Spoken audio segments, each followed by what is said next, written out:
DMTV Info, votre chaîne d'information en temps réel. La politique, la santé, le sport, les faits de société, la musique, les rumeurs et bien plus encore. Vous découvrirez cela dans notre chaîne DMTV Info.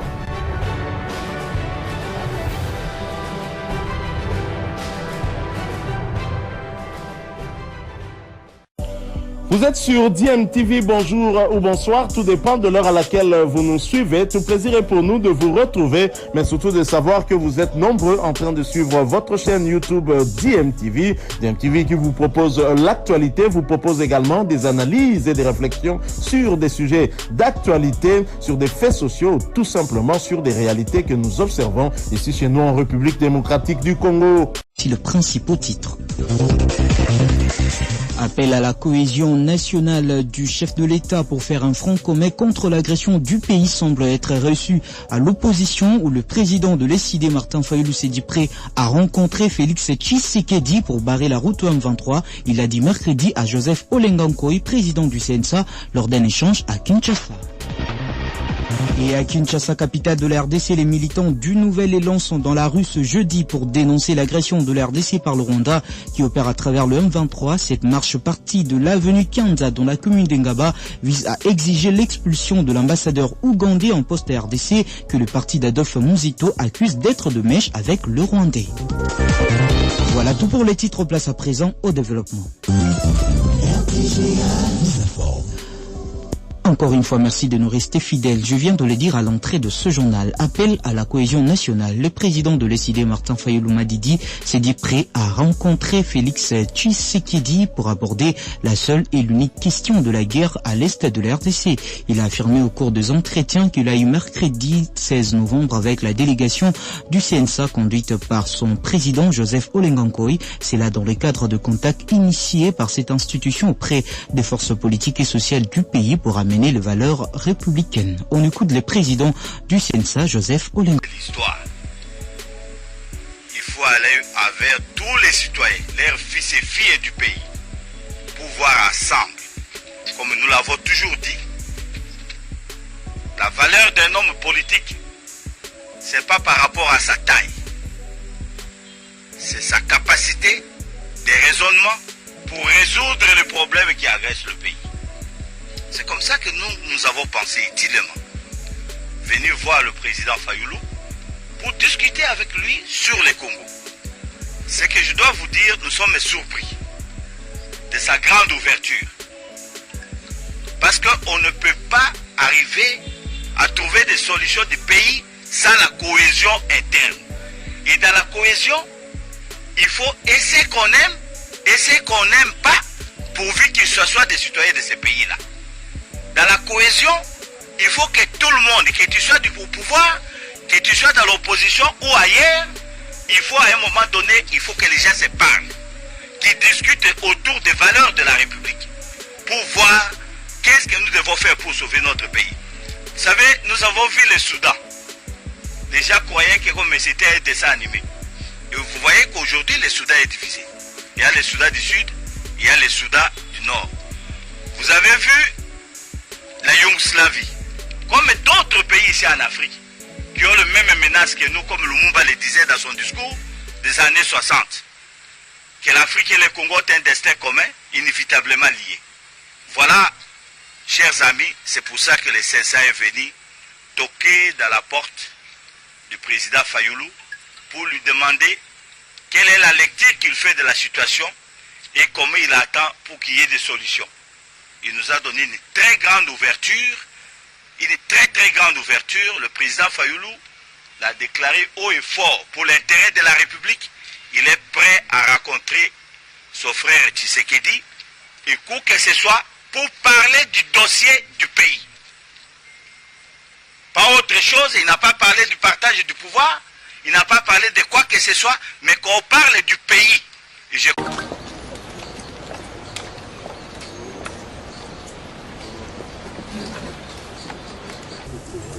Mesdames, Mesdemoiselles et Messieurs, la situation qui traverse notre pays en ce moment est on ne peut plus grave. Il y a péril en la demeure. Et si nous n'y prenons garde, nous risquons d'être les derniers Congolais à avoir vécu en RDC dans ses frontières actuelles. Aujourd'hui, comme hier, les éléments des armées rwandaises et ougandaises, regroupés au sein d'une unité appelée M23, sèment la mort et la désolation dans les Nord Kivu, notamment à Bunagana, Kiwanja, Rutshuru, Rubare, Rumangabo, Rugari. Maintenant, ils avancent vers Goma.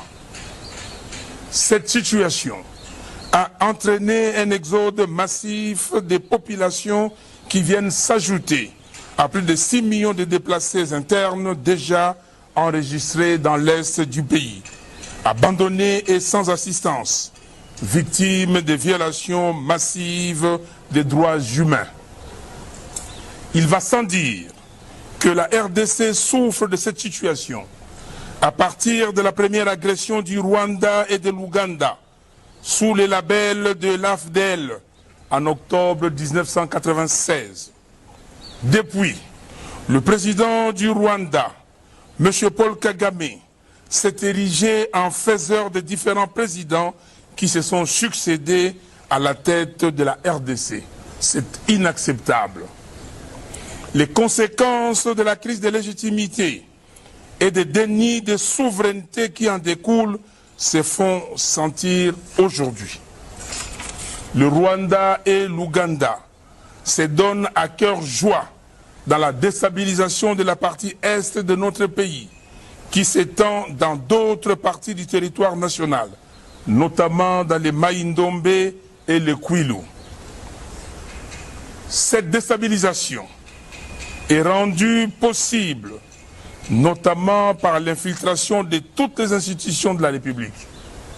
Et pour mieux contrôler la RDC, ses ennemis l'ont amené dans la communauté d'Afrique de l'Est. Il n'est plus un secret pour personne que M. Tshisekedi est arrivé au pouvoir grâce à M. Kabila et M. Kagame. Question. Quelle serait alors la motivation profonde pour M. Kagame aujourd'hui d'agresser M. Tshisekedi alors que ce dernier a reconnu lui avoir tout donné? Deuxième question. Pourquoi M. Tshisekedi n'a-t-il jamais pointé du doigt directement M. Kagame en le désignant comme étant l'auteur principal de cette agression? Les discours, c'est bon. Mais qui est responsable du génocide congolais? 10 millions de morts depuis 1993 et de 6 millions de déplacés internes. Autre question. Pourquoi le gouvernement de M. Tshisekedi n'a-t-il jamais saisi le Conseil de sécurité des Nations Unies pour que celui-ci déclare le Rwanda comme pays agresseur de la RDC? Aussi, pourquoi n'y a-t-il jamais eu de plaintes auprès de la Cour internationale de justice?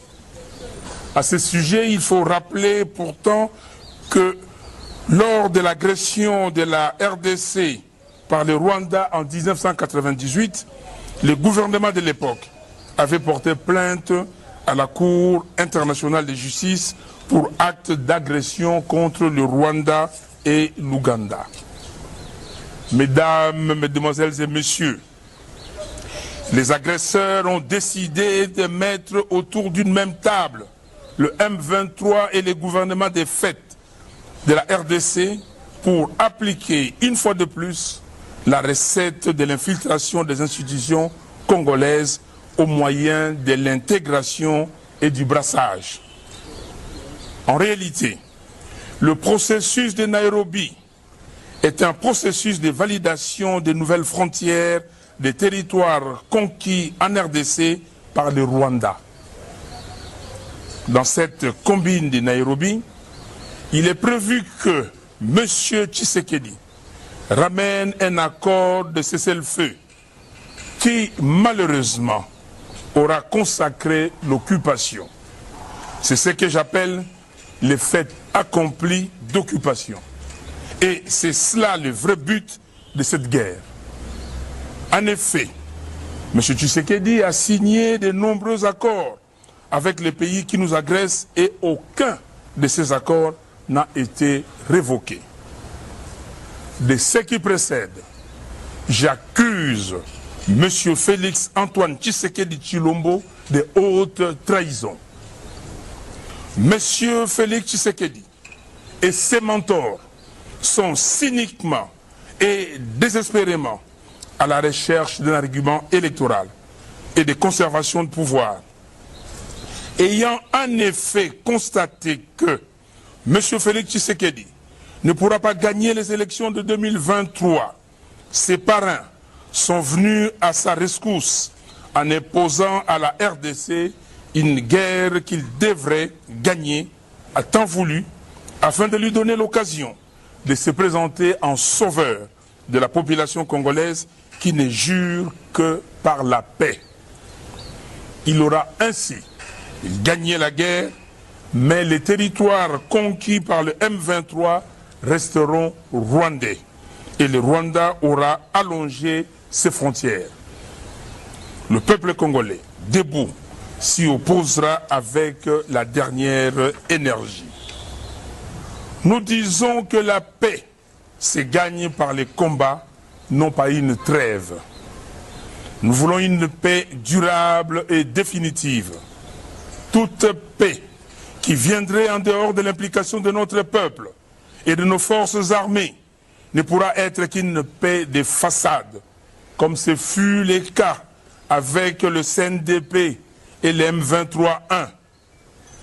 Le processus de Nairobi obéit au même modus operandi. C'est donc du déjà vu. Favoriser une désescalade et un règlement de la crise actuelle dans le cadre du processus de Nairobi et de Luanda. On écoute son président Emmanuel Macron. Ensuite, sur la situation à l'est de la République démocratique du Congo et les tensions avec le Rwanda. Comme vous le savez, en septembre dernier, j'avais réuni les présidents Kagame et Tshisekedi en marge de l'Assemblée générale sur ce sujet. J'ai reparlé à l'un et à l'autre ces derniers jours. J'ai également parlé au président Ruto, et je remercie ce dernier pour sa mobilisation et son engagement. Il y a, je crois, un chemin possible, engageant la région sur la base du processus de Nairobi que nous soutenons. Et donc ce que nous sommes en train de faire, c'est en lien étroit avec les Nations Unies et sous l'égide de ces derniers, de permettre le déploiement de forces régionales à grande composante à court terme kenyane, mais plusieurs puissances de la région ont aussi marqué leur disponibilité pour pouvoir stabiliser plusieurs villes, en particulier Bunagana et quelques autres, et permettre ainsi un retrait des forces en présence, les M23, et surtout pouvoir réengager un processus politique qui doit être la priorité dans le traitement de ces tensions. Je sais pouvoir compter sur l'engagement et du président Kagame et du président Tshisekedi dans cette période, et je veux ici très solennellement remercier le président Ruto pour sa mobilisation politique, mais l'engagement aussi de ses forces, et la France continuera à être aux côtés de ces initiatives. Emmanuel Macron appelle à la mobilisation générale. Les militants du Nouvel Élan sont dans la rue de Kinshasa ce jeudi 17 novembre pour dénoncer l'agression de la RDC par le Rwanda.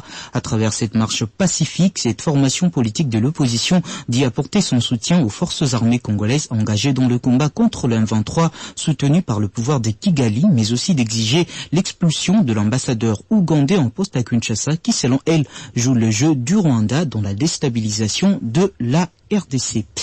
Dans un autre registre, les agents de l'administration du ministère de l'Urbanisme et Habitat s'alignent derrière les actions du ministre d'État Pius Mwabilou qui combat toutes sortes d'antivaleurs dans son secteur en pleine réforme. Ces administratifs ont organisé une marche de soutien à Pius Mwabilou qui a suspendu récemment à titre préventif le secrétaire général à l'urbanisme Adolphe Maboulena pour faute lourde. Ces derniers prétendent sortir d'une maltraitance et privation de leurs droits par cette suspension. Témoin de l'événement, Irène Monsoni. C'est un ras-le-bol qu'ont exprimé ce mercredi matin les agents et cadres de l'administration du ministère de l'Urbanisme et Habitat face à ce qu'ils qualifient d'injustice, de clientélisme, de corruption et autres formes de privation. On laisse les cadres qui sont bien formés, on donne le grade de chef de bureau aux agents qui ne peuvent pas défendre notre ministère. C'est la raison pour laquelle vous voyez des désordres terribles dans le secteur de l'urbanisme habitat. Notre CEC qui a continué avec une médiocrité à outrance au niveau de notre ministère. Alors que nous qui sommes là, 15 ans, 12 ans, 10 ans, non primés, non payés, notre ministre, nous sommes derrière lui. Ces administratifs qui semblent sortis de leur coquille après la suspension à titre provisoire du secrétaire général Adolphe Maboulena, reprochés de fautes lourdes, ont exprimé leur soutien aux actions du patron de l'urbanisme, Pius Mwabilou, qu'ils saluent à travers cette marche de soutien partie de la division urbaine de l'urbanisme sur Assosa Kassavoubou avant de chuter au ministère de tutelle. Banderole en main et scandant des chansons, ces manifestants ont déposé un mémo aux mains du directeur de cabinet adjoint du ministre d'État en charge de l'urbanisme et habitat, Maître Michak Mandefou. Il y a parmi eux ceux qui ont fait 10 ans, qui sont restés nouvelles.